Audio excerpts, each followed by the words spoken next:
आज की इस वीडियो में आपको बताएंगे कि जिन्नात में जब कोई मर जाता है तो जिन्नात उसका जनाजा कैसे अदा करते हैं, बल्कि एक मुसलमान जिनकी नमाज जनाजा का एक सच्चा वाकया भी आपके साथ शेयर करते हैं।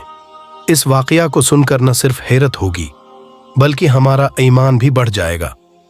नाजरीन, ये वाकया पाकिस्तान के आज़ाद होने के कुछ साल बाद का वाकया है। ये वाकया जिला भिकर के एक गांव में पेश आया। वैसे तो हम में से कोई भी जिन्नात के वजूद से इनकार नहीं कर सकता, बल्कि कुरान मजीद की सूरह रहमान, सूरह जिन, सूरत निमल, सूरत स्वा और सूरह कहफ में उस मखलूक का जिक्र मौजूद है जो इंसानों से पहले भी दुनिया पर आबाद थी और बिलाशबा जिन्नात का वजूद पोशीदा है। यानी अल्लाह पाक ने जिन्नात को इंसान की पैदाइश से पहले पर्दा दे दिया था। लेकिन हम में से फिर भी किसी न किसी का जिन्नात से ब्यालवास्ता या बलावास्ता पाला पड़ा है और मानने वाले इन बातों पर यकीन भी रखते हैं। नाजरीन, एक हाजी साहब जो जिला भिकर के एक गांव में नए नए आकर आबाद हुए थे और गांव के एक दो लोग ही दुनियावी तालीम से वाकिफ थे, वरना अक्सर लोग कुरान पढ़े हुए थे।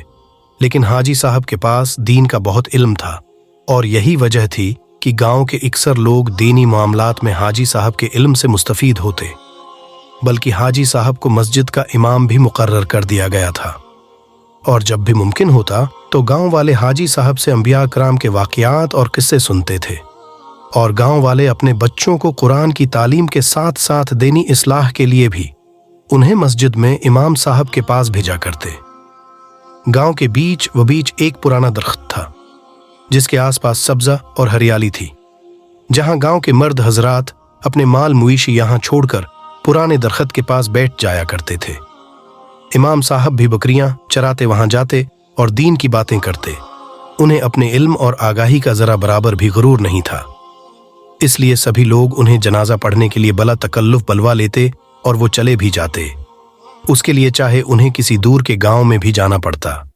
नाजरीन, एक मर्तबा सर्दियों की एक सर्द रात में ठंडी हुआ मैं इशा की नमाज के बाद किसी ने हाजी साहब के दरवाजे पर दस्तक दी। दरवाजा हाजी साहब ने खोला तो सामने 3 सफेद दाढ़ी और नूरानी चेहरे वाले आदमी खड़े थे। दरवाजा खुलते ही एक ने नहायत अदब से सलाम किया और पूछा कि क्या यही हाजी कुदरत अल्लाह साहब का घर है। इमाम साहब ने जवाब दिया, जी हाँ, मैं ही हूं। अब उन 3 सफेद दाढ़ी और नूरानी चेहरे वाले आदमियों में से एक ने इमाम साहब से कहा कि इमाम साहब, मेरे भाई का इंतकाल हो गया है और मैं आपसे उनकी नमाज जनाजा पढ़वाने की दरख्वास्त करने आया हूं। वो 3 सफेद दाढ़ी और नूरानी चेहरे वाले आदमी इमाम साहब के दीनी उलूम पर मजबूत गिरफ्त और मखलूक की दस्तरस की वजह से इमाम साहब को इंतहाई पसंद करते और उनकी ये ख्वाहिश थी कि इमाम साहब ही उनके भाई का नमाज जनाजा पढ़ाएं।